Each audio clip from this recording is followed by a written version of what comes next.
A government shutdown begins with a simple yet, profound failure. It happens when Congress and the White House cannot agree on how to spend the nation's money. Think of the federal government as a massive household. It has bills to pay and a budget to follow. Lawmakers must pass 12 separate appropriations bills or a temporary funding measure known as a continuing resolution to keep the lights on. The deadline for this is midnight on September 30th, the end of the fiscal year. When political disagreements become so entrenched that this deadline is missed, the government legally cannot spend money on functions deemed non-essential. This triggers a partial or full shutdown, a self-inflicted economic wound where the machinery of the state grinds to a halt. The core reason for these shutdowns is almost always political brinkmanship. One party might try to use the must-pass nature of a spending bill to force through a policy change unrelated to the budget itself. For example, a contentious debate over immigration policy, healthcare funding, environmental regulations can be attached to the funding legislation. This tactic turns the budget process into a high-stakes game of chicken. Each side gambles that the public will blame the other for the disruption. They hope mounting pressure from furloughed workers, interrupted services, a nervous stock market will force their opponents to concede. It is a risky strategy that places the stability of the nation's economy on the line for political gain, often with unpredictable and damaging consequences for everyone. Beneath the surface of partisan strategy lies a complex and often cumbersome legislative process. Crafting a federal budget is an enormous undertaking involving countless negotiations, committee hearings, procedural votes. Sometimes a shutdown is not the result of a deliberate strategy, but a consequence of logistical failure. Delays can accumulate. Disagreements can fester. The clock can simply run out before a compromise is reached. In a deeply polarized political environment, finding common ground becomes increasingly difficult. Lawmakers may be more accountable to their political base than to the broader public interest, making compromise seem like a betrayal. This dynamic can lead to a state of perpetual crisis where governing from one short-term funding bill to the next becomes the norm, and the threat of a shutdown looms constantly over the economic landscape. Ultimately, a government shutdown represents a breakdown in the fundamental task of governance. The consequences are not abstract. They are felt directly by millions of Americans. Federal employees face the uncertainty of missed paychecks. Citizens find essential services suddenly unavailable. Small businesses that depend on government contracts see their revenue streams dry up overnight. The cost of this gridlock is not just measured in dollars and cents lost from the national GDP, but also in the erosion of public trust and the disruption of countless lives. It is a stark reminder of how political paralysis in Washington can have a direct and painful impact on your wallet and your community. The path to a government shutdown is rarely a sudden event. It is a slow-motion collision course of missed deadlines and escalating rhetoric. The fiscal year for the U.S. government begins on October 1st. Long before that date, the House, Senate, they're supposed to pass 12 individual appropriations bills, reconcile the differences, send them to the president for a signature. Recently, that orderly process has become the exception rather than the rule. The timeline often begins weeks or even months in advance. Initial budget proposals reveal deep ideological divides between the parties, between the two chambers of Congress. Early skirmishes set the stage for high-stakes negotiations to come. As the September 30th deadline approaches, the pressure intensifies. Lawmakers scramble to negotiate a continuing resolution. A CR funds the government at existing levels for a short period to buy time. Day 1, October 1st, is the first critical point. If no deal by midnight, the Office of Management and Budget directs agencies to begin shutdown procedures. Non-essential operations cease. Hundreds of thousands of federal employees are furloughed, instructed not to report to work. Essential services continue. National security. Essential services continue. Law enforcement. Essential services continue. Air traffic control.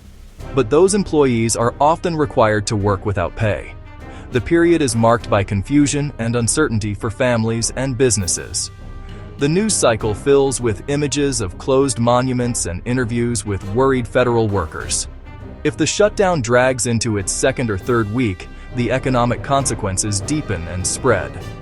The initial shock gives way to sustained financial strain. Federal workers missing paychecks begin to cut back on spending. Federal contractors, many small businesses, halt work and may lay off employees. Key government data releases stop, jobs reports, and inflation figures. A prolonged shutdown becomes a significant drag on national economic growth, with each week of inaction compounding the damage. When the federal government shuts down, the most immediate and visible human cost is borne by its own workforce. During a shutdown, federal employees are divided into two categories: non-essential. Those deemed non-essential are furloughed, sent home without pay. This can affect hundreds of thousands of workers, from scientists at the National Institutes of Health to administrative staff at the Department of Education.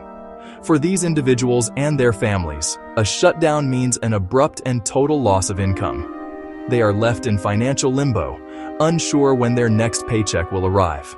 They must navigate paying mortgages, buying groceries, covering childcare costs with no money coming in. Even employees designated essential are not spared. This group includes federal law enforcement officers, TSA agents, active duty military personnel, air traffic controllers.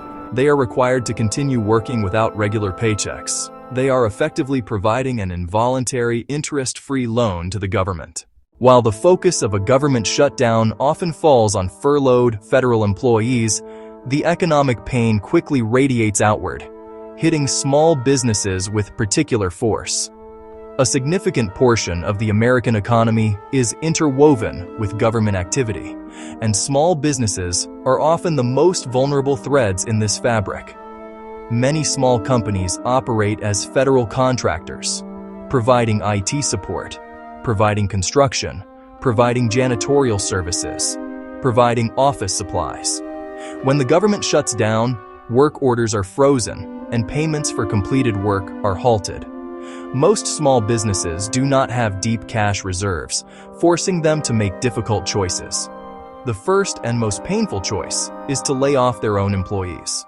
A small contractor that provides cybersecurity services to a federal agency may have no other clients to fall back on. Without government contracts to fulfill, there is no work for their staff and no income to cover payroll. This creates a secondary wave of unemployment that spreads from the public to the private sector. These layoffs are not just statistics. They represent families who suddenly lose their income because of a political dispute they have no part in. Newly unemployed workers cut back their own spending, depressing the local economy, neighborhood restaurants, retail shops. The damage is not limited to direct government contractors. Countless small businesses thrive in the ecosystem surrounding federal facilities. Delis, coffee shops, dry cleaners. Their customer base is composed largely of federal workers. When those workers are furloughed and stay home, foot traffic plummets, and daily sales can drop precipitously. A shutdown can be an extinction-level event for these small enterprises, which often operate on razor-thin margins. The loss of a few weeks of revenue can be the difference between staying open and permanently closing their doors. This illustrates how deeply the federal government's economic footprint is embedded in local communities across the nation. Furthermore, the administrative paralysis caused by a shutdown creates significant roadblocks for small businesses seeking to grow. The Small Business Administration, a vital resource for entrepreneurs, is forced to stop processing loan applications. A promising startup waiting for an SBA-backed loan to purchase new equipment or expand its operations is left in a state of suspended animation. Similarly, delays at other agencies in approving permits, licenses, patents. This uncertainty stifles investment and innovation, as entrepreneurs become hesitant to take risks when the basic functions of government cannot be guaranteed. In this way, a shutdown acts as a powerful brake on economic dynamism, disproportionately harming the small businesses that are often heralded as the engine of job creation. Estimates from economic bodies, including the Congressional Budget Office, show a prolonged shutdown can shave tenths of a percentage point off quarterly GDP growth. That may sound small, but it translates into billions of dollars of lost economic output that is never fully recovered. This direct hit to GDP is amplified by a decline in consumer confidence and a decline in business confidence. Economic activity relies heavily on psychology. People are more likely to spend when they feel secure. Companies are more likely to invest when they feel secure. A government shutdown injects a massive dose of uncertainty and instability. Consumers, seeing news of furloughs and disruption, may become more cautious. They may postpone a new car. They may postpone a home renovation. This pullback in consumer spending, the largest driver of the U.S. economy, can create a vicious cycle. As businesses see sales decline, they become hesitant to hire new workers. They also become hesitant to invest in expansion. Financial markets are particularly sensitive to political dysfunction. Investors abhor uncertainty. A shutdown raises questions about the government's ability to manage its affairs, increasing stock market volatility. Prolonged shutdowns often result in sell-offs as investors move to safer assets. The release of key economic data halts at agencies like the Bureau of Labor Statistics and the Census Bureau. That leaves investors flying blind. That also leaves policymakers flying blind. Without timely information on inflation, the Fed struggles to judge the economy. Without timely information on employment, the Fed struggles to judge the economy. Without timely information on retail sales, the Fed struggles to judge the economy. That makes interest rate policy harder and adds risk to the outlook. The most dangerous risk is a shutdown spilling into a fight over the debt ceiling. The debt ceiling is the legal limit on how much the government can borrow. If gridlock leads to a refusal to raise the ceiling, the U.S. could default on its debt. A default would be catastrophic, likely triggering a global financial crisis. It would shatter the full faith and credit of the United States. Interest rates would skyrocket for the government. Interest rates would skyrocket for businesses. Section 6. The invisible scars, long-term damage and eroding trust. While the immediate economic costs, lost GDP, missed paychecks, are often reported, some of the most profound damage is less tangible and longer lasting. One of the deepest scars is the erosion of talent within the federal workforce. Government service requires highly skilled professionals, leading scientists, engineers, cybersecurity experts, diplomats.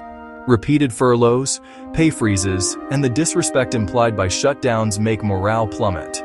Many begin to question their career choice, and the most marketable often leave for more stable, higher-paying private sector jobs. That brain drain weakens the government's ability to perform essential functions over the long term. The loss of expertise hits science and research especially hard. Shutdowns can bring long-term research projects to a grinding halt. Laboratory equipment covered, research suspended indefinitely. At the NIH, promising clinical trials for new cancer treatments and Alzheimer's therapies can be delayed when new patients can't enroll. At NASA and the National Science Foundation, years of data collection from satellites and Arctic research stations can be interrupted, creating permanent gaps. These projects can't simply be paused and restarted. Momentum is lost, and experiments can be ruined. That risk means the U.S. can fall behind in scientific innovation, a cornerstone of long-term economic competitiveness. Repeated shutdowns also damage the United States' global reputation and standing. For decades, U.S. government bonds were seen as the safest investment, letting the country borrow cheaply. Political brinkmanship that threatens government functioning and debt payments chips away at that credibility. International investors and allies may see the U.S. as unstable and unreliable. That perception can reduce foreign investment, weaken the dollar's reserve role, and diminish American influence. Perhaps the most insidious consequence is the corrosion of public trust. When government lurches from crisis to crisis and can't pass a budget, citizens' faith in institutions wanes. They see leaders choosing partisan battles over the country's well-being. Cynicism can lead to political disengagement and a sense that the system is broken. A government that can't be trusted to keep its doors open will struggle to rally the public for bigger challenges: pandemics, recessions, national security threats. Section 7. The slow road to recovery. Restarting a stalled engine. Ending a government shutdown is not as simple as flipping a switch. Once Congress and the President finally reach an agreement, a full budget or another temporary funding measure, the process of restarting the vast machinery of the federal government begins.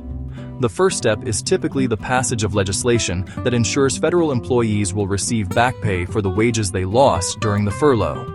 This measure is crucial for alleviating the financial hardship faced by hundreds of thousands of families, and is usually passed with broad bipartisan support. However, it also means that the government ends up paying employees for weeks they did not work, effectively nullifying any supposed savings from the shutdown and highlighting its inefficiency. For small businesses and federal contractors, the road to recovery is often slower and more fraught with uncertainty. While some contracts may be retroactively funded, many businesses will never recoup the revenue lost during the weeks of inactivity. Projects that were halted may face delays and increased costs upon restarting. A construction firm, for example, might have to remobilize its workforce and equipment, and its original timeline may be thrown into disarray. For the coffee shop owner near a federal building, the sales lost during the shutdown are gone forever. This uneven recovery means that while federal employees are eventually made whole, many private sector entities that were caught in the crossfire are left with permanent financial scars from the ordeal. The administrative backlog created by a shutdown can take weeks or even months to clear. Loans, permits, passports, benefits, citizens and businesses that have already been waiting for weeks must now wait even longer as overworked staff struggle to catch up. The delay in the release of economic data also has lingering effects. Economists and financial analysts must work with incomplete information, and historical data sets may have permanent gaps. It takes a significant amount of time and effort to get all the gears of government turning smoothly again, a process that happens largely out of the public eye. Ultimately, the economic output lost during a shutdown is never fully recovered. The Congressional Budget Office has consistently found that while some economic activity is simply shifted to a later date, a significant portion is permanently lost. Section 8. Conclusion: the high price of political paralysis. A government shutdown is the starkest possible symptom of political paralysis, a moment when the fundamental mechanics of governance break down under the weight of partisan division. It begins in Washington, D.C., with a failure to agree on a budget, but its consequences ripple outward, touching nearly every corner of the American economy. As we have seen, the first to feel the impact are federal workers, who are sent home without pay or forced to work without knowing when their next paycheck will arrive. Small businesses, contractors, local economies, the disruption of public services, national parks, food safety inspections. The economic damage is both direct and indirect, immediate and long-lasting. Billions of dollars in economic output are permanently lost, shaving points off GDP growth. Financial markets grow volatile as uncertainty reigns, and the halt of government data leaves investors and policymakers navigating in the dark. Beyond these measurable costs, shutdowns inflict invisible scars. They erode the talent and morale of the public workforce, disrupt vital scientific research, and tarnish America's reputation on the global stage. Looking ahead, preventing future shutdowns requires procedural reforms and a broader public demand for compromise and responsible governance.